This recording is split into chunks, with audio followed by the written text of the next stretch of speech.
ذوالقرنین کون تھا؟ اللہ تعالیٰ نے جس طرح اپنے قدرت کاملہ سے انہیں سلا دیا تھا اسی طرح انہیں جگا دیا۔ وہ 309 سال تک سوتے رہے۔ اب 309 سال بعد جاگے تو بالکل ایسے تھے جیسے ابھی کل ہی سوئے تھے۔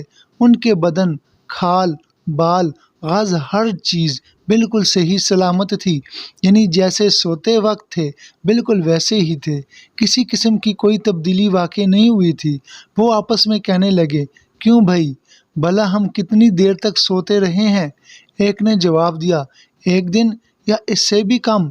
یہ بات اس نے اس لیے کہی تھی کہ وہ صبح کے وقت سوئے تھے اور جب جاگے تو شام کا وقت تھا، اس لیے انہوں نے یہی خیال کیا کہ وہ 1 دن یا اس سے کم سوئے ہیں۔ پھر ایک نے یہ کہہ کر بات ختم کر دی، اس کا درست علم تو اللہ کو ہے۔ اب انہیں شدید بھوک پیاس کا احساس ہوا۔ انہوں نے سوچا بازار سے کھانا منگوانا چاہیے۔ پیسے ان کے پاس تھے، ان میں سے کچھ وہ اللہ کے راستے میں خرچ کر چکے تھے، کچھ ان کے ساتھ باقی پیسے تھے۔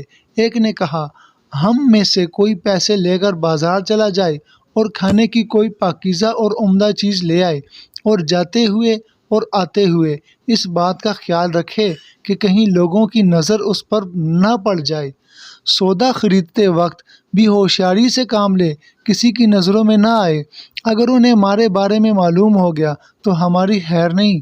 دقیانوس کے آدمی ابھی تک ہمیں تلاش کرتے پھر رہے ہوں گے۔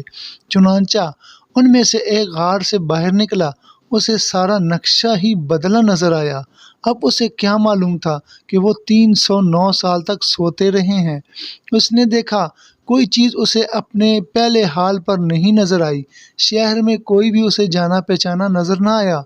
یہ حیران تھا، پریشان تھا اور ڈرے ڈرے انداز میں آگے بڑھ رہا تھا۔ اس کا دماغ چکرا رہا تھا، سوچ رہا تھا، کل شام تو ہم اس شہر کو چھوڑ کر گئے ہیں، پھر یہ اچانک کیا ہو گیا ہے؟ جب زیادہ پریشان ہوا تو اس نے اپنے دل میں فیصلہ کیا، مجھے جلد از جلد سودا لے کر اپنے ساتھیوں کے پاس جانا چاہیے۔ آخر وہ ایک دکان پر پہنچا، دکاندار کو پیسے دیے اور کھانے پینے کا سامان طلب کیا۔ دکاندار اس سکے کو دیکھ کر حیرت زدہ رہ گیا۔ اس نے وہ سکہ ساتھ والے دکاندار کو دکھایا اور بولا، بھائی ذرا دیکھنا یہ سکہ کس زمانے کا ہے؟ اس نے دوسرے کو دیا۔ اسی طرح سکہ کئی ہاتھوں میں گھوم گیا، کئی آدمی وہاں جمع ہو گئے۔ آخر انہوں نے اس سے پوچھا، تم یہ سکہ کہاں سے لائے ہو؟ تم کس ملک کے رہنے والے ہو؟ جواب میں اس نے کہا، میں تو اسی شہر کا رہنے والا ہوں، کل شام ہی تو میں یہاں سے گیا ہوں۔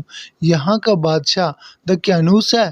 وہ سب اس کی بات سن کر ہنس پڑے اور بولے، یہ تو کوئی پاگل ہے، اسے پکڑ کر بادشاہ کے پاس لے چلو۔ آخر اسے بادشاہ کے سامنے پیش کیا گیا۔ وہاں اس سے سوالات ہوئے۔ اس نے تمام حال کہہ سنایا۔ بادشاہ اور سب لوگ اس کی کہانی سن کر حیرت زدہ رہ گئے۔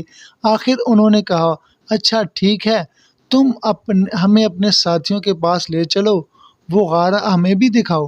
چنانچہ سب لوگ اس کے ساتھ غار کی طرف روانہ ہوئے۔ ان نوجوانوں سے ملے اور انہیں بتایا کہ دقیانوس کی بادشاہت ختم ہوئے 3 صدیاں بیت چکی ہیں اور اب یہاں اللہ کے نیک بندوں کی حکومت ہے۔ بہرحال ان نوجوانوں نے اپنی بقیہ زندگی اسی غار میں گزاری اور وہیں وفات پائی۔ بعد میں لوگوں نے ان کے اعزاز کے طور پر پہاڑ کی بلندی پر ایک مسجد تعمیر کی تھی۔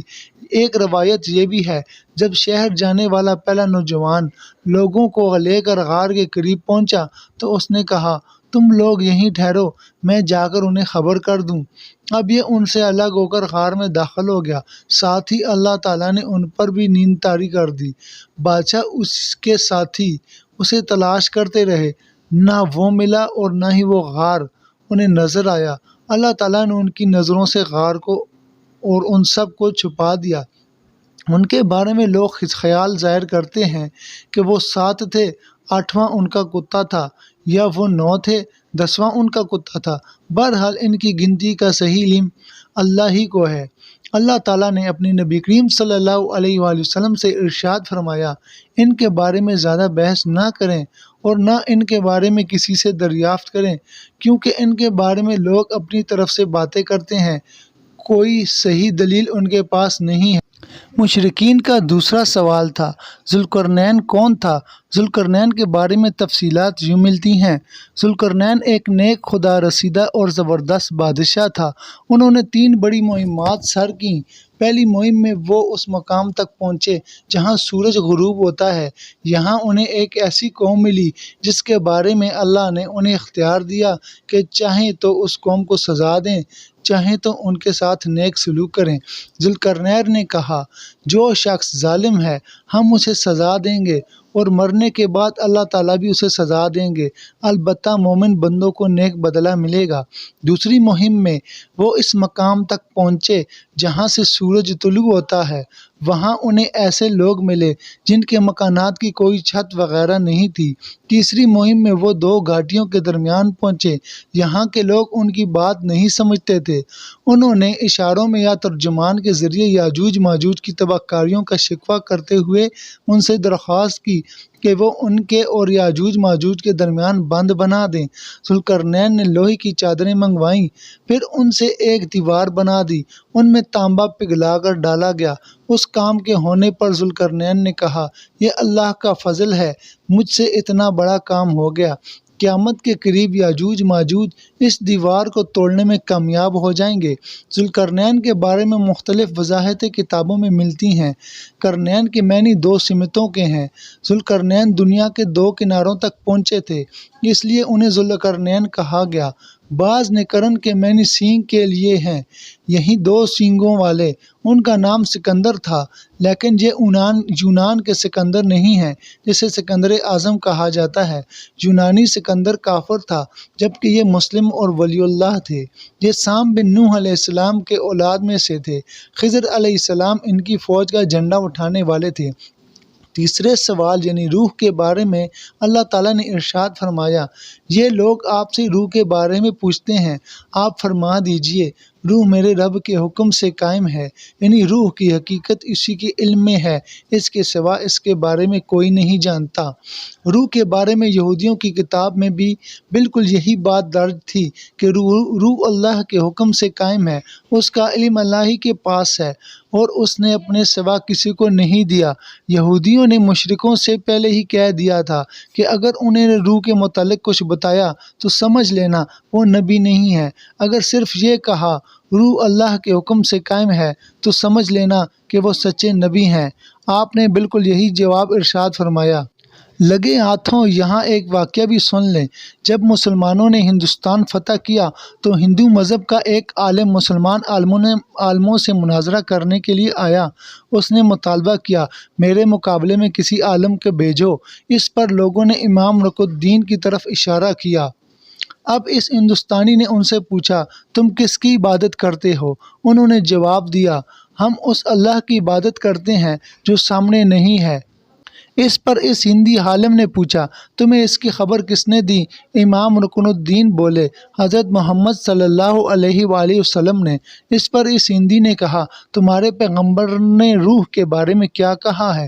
امام بولے، یہ روح میرے رب کے حکم سے قائم ہے۔ اس پر اس ہندی عالم نے کہا، تم سچ کہتے ہو۔ پھر وہ مسلمان ہو گیا۔ دوستو یہاں پر ہماری ویڈیو مکمل ہو جاتی ہے۔ ہم نے جو پڑھا اور آپ دوستوں نے جو سنا، اللہ تعالیٰ اس کو قبول فرمائے۔ اور آپ دوستوں سے یہی کہوں گا کہ آپ اس کو لازمی شیئر کیا کریں ہماری ویڈیو کو، تاکہ آپ کو بھی اس کا ثواب مل سکے اور جتنے دوست دیکھیں گے ان کو بھی ثواب مل سکے۔ اور جتنے بھی دوست ہمارے ساتھ منسلک ہو رہے ہیں، اگر وہ یوٹیوب پر ہمارے اس ویڈیو کو دیکھ رہے ہیں تو ہمارے چینل کو سبسکرائب کریں، ساتھ ہی بیل آئیکن کو دبائیں اور آل نوٹیفیکیشن پر کلک کریں۔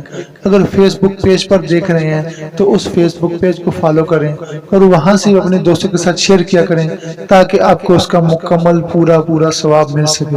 تو انشاءاللہ ملیں گے اگلی ویڈیو میں، تو آپ انتظار کیجیے۔ اپنا خیال رکھیے گا اور آپ سے اجازت چاہتے ہیں۔ اللہ حافظ۔ اللہم صلی علی محمد عبدک ورسولک وصلی علی المؤمنین والمؤمنات والمسلمین والمسلمات۔